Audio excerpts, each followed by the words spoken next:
All right, here we are out here today on a warm October sunny day after snow and mud and all the muck that we had to get through the last few days, last 5-6 days actually. I wanted to walk through how I do an exterior header for an exterior wall, and talk about thermal bridging and how to kind of help prevent that in some way. You can see behind me this header right here is a double 5.5-inch LVL. And if you can see above me, you can see these cripples actually stick out further than the rest of the header goes.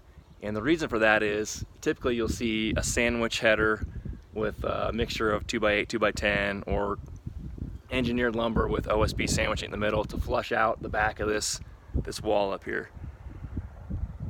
And the reason I actually don't do that is, well, there's actually two reasons.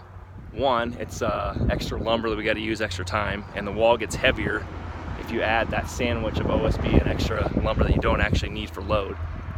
And the second reason is I can actually insulate behind this. So I can insulate this header.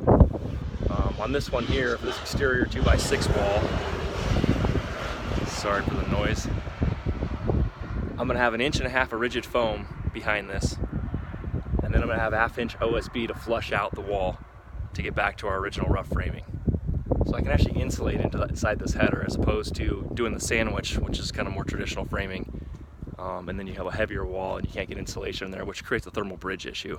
So by insulating behind that header, I can alleviate some of that thermal bridging on some level, and more of I would say more advanced framing technique as opposed to the more traditional stuff of sandwiching together. So that's what I got today. We're gonna keep going and get this wall sheathed up and on with the day.